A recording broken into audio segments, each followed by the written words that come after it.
शनि यानी सैटर्न के iconic rings सदियों से एस्ट्रोनॉमर्स और अंतरिक्ष के प्रति उत्साही लोगों के बीच आकर्षण का केंद्र रही हैं। हालांकि शनि सौरमंडल का एकमात्र ऐसा ग्रह नहीं है जिसके रिंग्स है। ब्रह्मांड की तो बात ही छोड़ दीजिए। दरअसल हमारे सौरमंडल के सभी 4 विशाल गैस के ग्रहों में कुछ हद तक रिंग्स हैं। जुपिटर के रिंग्स फीके हैं जो छोटे छोटे पार्टिकल से बने हैं। यूरेनस में 13 सकरे डार्क रिंग्स हैं। नेपच्यून में भी रिंग्स का एक सेट है जो कि शनि की तुलना में बहुत ही कमजोर है, जो धूल और बर्फ के छोटे कणों से बना है। लेकिन जनाब, असली मजा तो तब शुरू होता है जब हम सौर मंडल से बाहर जाते हैं, जिसके आगे रिंग्स के साथ कई एक्सोप्लैनेट खोजे गए। उनमें से ये एक दानव है जिसका नाम है J1407b। इस ग्रह का इतना बड़ा रिंग सिस्टम है कि शनि भी इसके सामने बौना नजर आता है। सुनकर आप भी चौंक जाएंगे। ये शनि से 200 गुना बड़ा है। इस ग्रह के रिंग्स के व्यास लगभग 640 मिलियन किलोमीटर होने का अंदाजा है, जो इनको पृथ्वी और सूर्य के बीच की दूरी से बड़ा बनाता है। और शनि के रिंग से बिल्कुल अलग जो बर्फीले कणों से बने होते हैं। J1407b के रिंग्स बहुत बड़े और बहुत अलग-अलग कणों से बने होते हैं। माना जाता है कि ये रिंग्स चट्टानों, धूल और बर्फ से बने होते हैं, जिनमें से कुछ कणों का व्यास 1 किलोमीटर जितना बड़ा होता है। J1407b के बारे में ज्यादा जानकारी यकीनन इन शक्तिशाली बड़े ग्रहों के नेचर को समझने में मददगार साबित होंगे। वैसे आज का हमारा टॉपिक इससे पूरी तरह से जुड़ा नहीं है, बल्कि हम जिसके बारे में बताने वाले हैं वो ये है। अब इस इमेज को देखिए। सौर मंडल के किनारे पर दुबक के बैठा एक बौना ग्रह। अब इसके चारों ओर की रिंग्स पर ध्यान दे, मानो जैसे इसे वहां किसी चीज ने रख दिया, वरना ये मुमकिन ही नहीं। कम से कम ग्रहों के रिंग्स के निर्माण की हमारी समझ के मुताबिक तो बिल्कुल भी नहीं। स्वागत है आपका विज्ञान 360 में। ये है काइपर बेल्ट, यानी सौर मंडल के फॉर्मेशन से बची हुई बर्फीली चीजों का कबाड़ खाना। ठंडा, काला और रहस्यमय ये क्षेत्र इतने सारे रहस्य खुद में समाये हुए हैं कि अगर इसे समझा जाए तो हमें हमारे स्टार सिस्टम के गठन और विकास से जुड़े कई सवालों का जवाब मिल जाए। लेकिन पृथ्वी से इसकी दूरी को देखते हुए इसकी स्टडी करना इतना भी आसान नहीं है। काइपर बेल्ट के माध्यम से सिर्फ कुछ ही स्पेसक्राफ्ट्स ने उड़ान भरी है, और जो हमने वहां पाया है उससे हमने जो पहले सवाल पूछे उसका जवाब मिलने के बजाय और भी ज्यादा सवाल खड़े हो गए। हम आगे बढ़े उससे पहले हमें ये जानना होगा कि रॉश लिमिट क्या है।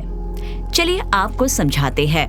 चंद्रमा का गुरुत्वाकर्षण पृथ्वी को खींचता है, लेकिन पृथ्वी का एक किनारा चंद्रमा के करीब है। ऐसे में चंद्रमा का खिंचाव दूसरी तरफ के मुकाबले इस तरफ ज्यादा होगा। इसका नतीजा होता है टाइडल फोर्स, जो पृथ्वी के एक हिस्से को कंप्रेस करता है और दूसरे हिस्से को फैलाता है। जैसे ही पृथ्वी घूमती है, हमें हाई टाइड और लो टाइड का अनुभव होता है, जो दिन में 2 बार होता है। और ये सिर्फ पृथ्वी के साथ ही नहीं, बल्कि हर आकाशीय पिंड के साथ होता है। दरअसल होता ये है कि टाइडल फोर्स पूरी कोशिश करता है चंद्रमा को खींचते हुए अलग करने की, लेकिन जैसा कि हम जानते हैं, हर चंद्रमा का अपना गुरुत्वाकर्षण होता है जो इसे बांधे रखता है। यानी टाइडल फोर्स इसे अलग करने के लिए खींचता है और उसकी ग्रेविटी उसे एक साथ पकड़े रहता है। अगर आप लगातार चंद्रमा को ग्रह के नजदीक लेते हो तो टाइडल फोर्स और भी मजबूत होता रहेगा, तब तक जब तक कि वो चंद्रमा पर गुरुत्वाकर्षण की पकड़ को काबू में करते हुए इसे अलग नहीं कर देता। ऐसे में दूरी का वो पॉइंट जहां ये होता है उसे रोश लिमिट कहा जाता है। ये नाम इसे एंड्रॉयड रोश के नाम पर मिला, जिन्होंने इसकी खोज की थी। आसान शब्दों में कहें तो अगर आप रोश लिमिट के अंदर रहते हो तो आपको रिंग्स मिलेगी, जिसके बाहर आपको चंद्रमा मिलेगा। बस यही से चीजें गड़बड़ हो जाती है। क्वाओर नाम का एक बौना ग्रह जो सौर मंडल की सबसे बाहरी सीमाओं पर दुबका हुआ है, इसने एस्ट्रोनॉमर्स को हैरान कर रखा है, क्योंकि इसकी नई खोजी गई रिंग्स का बड़ा आकार व्यवहारिक रूप से एक्सप्लेनेशन की निंदा करता है। जबकि क्वाओर प्लूटो के आकार का करीब आधा है। इसकी मन रिंग सिस्टम पानी से बाहर रिंग साइज पर बने वर्तमान सिद्धांत को ज्यादातर हवा में उड़ा देता है, यानी उसे गंभीरता से नहीं लेता। किसी चीज के लिए रोश लिमिट उसकी ग्रहीय त्रिज्या का लगभग 2.5 गुना होता है।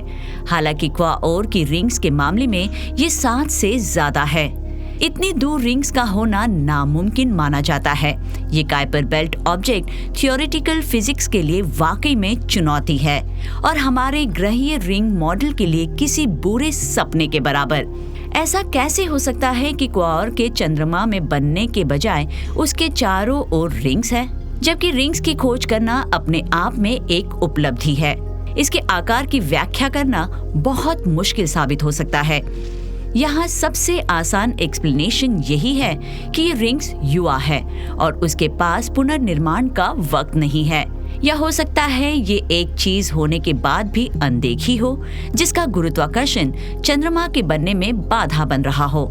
लेकिन सभी संभावनाओं में वैज्ञानिक अनुमान लगा रहे हैं कि ये रोश लिमिट पर दोबारा सोचने का वक्त हो सकता है। आपका क्या कहना है? और अगर आपको लगता है कि ये अजीब है तो रुकिए, क्योंकि काइपर बेल्ट के ठंडे दिल में कई और राज छुपे हुए हैं।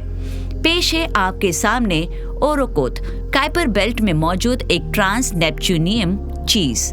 ये खास इंटरेस्ट की चीज है क्योंकि ये सौर मंडल में सबसे आदिम और अच्छी तरह से प्रिजर्व्ड ऑब्जेक्ट्स में से एक है, जो 4.6 अरब साल पहले सौर मंडल के गठन के समय से ही है। ओरोकोथ के असामान्य आकार और सतह की खासियत के आसपास भी एक राज है। जब जनवरी 2019 में न्यू होराइजन अंतरिक्षयान ने इसे पार किया तो पता चला कि ये चीज असल में 2 छोटी वस्तुएं हैं जो एक साथ आकर एक बड़ी लंबी आकृति बनाती है। ऐसा लगता है मानो जैसे 2 वस्तुएं हिंसक रूप से एक दूसरे से टकराने के बजाय धीरे धीरे टकराई और आपस में चिपक गई। लेकिन ओरोकोथ के बारे में वैज्ञानिकों को जो हैरान कर रहा है वो ये बात है कि इसकी सतह पर इम्पैक्ट क्रैटर्स की कमी है। इससे पता चलता है कि वस्तु अपने गठन के बाद से काफी हद तक बिना किसी बदलाव के वैसे ही बनी हुई है और काइपर बेल्ट में मौजूद बाकी चीजों का इस पर कोई असर नहीं पड़ा। इसके अलावा पहाड़ों या घाटियों जैसी किसी भी खास विशेषता के बिना ओरोकोथ की सतह चिकनी है और इस बात ने दुनिया भर के वैज्ञानिकों के मन में उत्सुकता को चरम पर पहुंचा दिया। अब जब ओरोकोथ बहुत इंटरेस्टिंग है, लेकिन इसके बावजूद मेरा पर्सनल फेवरेट 15810 R1 है। इस चैनल के दर्शक जानते हैं कि ये रहस्यमय काइपर बेल्ट ऑब्जेक्ट सीधे साइंस फिक्शन के पन्नों से सामने आया है। गूगल खोज आपको बताएगी कि R1 एक काइपर बेल्ट ऑब्जेक्ट है, एक बड़ी चट्टान जो नेपच्यून के ऑर्बिट के बाहर चक्कर लगाती है। लेकिन क्या ये वाकई चट्टान है? अप्रैल 2016 में नासा का new horizon spacecraft Kuiper belt पहुंचा, अपने पहले टारगेट प्लूटो पर कब्जा करने के बाद। प्रोब की नजर एक अजीब केंद्र पर एक बड़ी वस्तु पर पड़ी। जी हाँ, हम बात कर रहे हैं 15810 R1 की, जिसका नाम Celtic God of death, war and the other world के नाम पर रखा गया। लेकिन ये इतना खास क्यों है? दरअसल काइपर बेल्ट में कई ऑब्जेक्ट्स ऐसे हैं जो चट्टानों और बर्फ से बने हैं, लेकिन R1 बाकी सूचीबद्ध ऑब्जेक्ट्स की तरह नहीं चलता। इसने साइंटिस्ट के सामने सवाल खड़ा कर दिया कि क्या ये एकदम अलग बना है, कुछ ज्यादा मजबूत, क्योंकि ये इतनी तेजी से घूम रहा है कि सेंट्रीफ्यूगल फोर्स इसे अलग कर सकता है। कोई चीज इतनी तेजी से कैसे घूम सकती है और बरकरार रह सकती है? वैज्ञानिकों का मानना है कि तेज स्पिन आर्टिफिशियल ग्रेविटी पैदा कर रहा है और गुरुत्वाकर्षण लंबे इंटरस्टेलर सफर के लिए सबसे महत्वपूर्ण चीज होती है। सैकड़ों प्रकाश वर्ष की यात्रा करते हुए एस्ट्रोनॉट स्पेसक्राफ्ट के चारों ओर तैरते नहीं होते। इसकी वजह से न्यू होराइजन ने इस ऑब्जेक्ट के करीब से जांच की और यहीं पर चीजें अजीब हो जाती है। जैसे ही प्रोब ने इसे करीब से देखने की कोशिश की, अचानक इसके सभी सेंसर डेड हो गए। ये ऐसा था जैसे कोई हमारी मौजूदगी की निगरानी कर रहा हो, कोई या कुछ ऐसा जो नहीं चाहता था कि हम उनके बारे में जाने।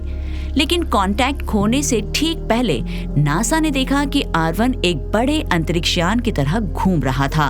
अब आप कहोगे कि ये टेक्निकल ग्लिच हो सकता है, लेकिन यहाँ चीजें और पागल कर देने वाली हो जाती है। जैसे ही न्यू होराइजन R1 से दूर हुआ, ये फिर से एक्टिव हो गया, जैसे मानो पहले कुछ हुआ ही नहीं। ऐसे में ये वाकई रोंगटे खड़े कर देता है। और एक बात तो पक्की है कि हमें अपने सौर मंडल को समझने के लिए एक लंबा रास्ता तय करना है। एक्सोप्लैनेट्स और अन्य स्टार सिस्टम की तो बात ही छोड़ दीजिए। ब्रह्मांड हमारी कल्पना से कहीं अधिक रहस्यमय है और यही काइपर बेल्ट से शुरू होता है। इस बीच नासा का न्यू होराइजन अभी ठीक ठाक है और ये सालों तक काम कर सकता है।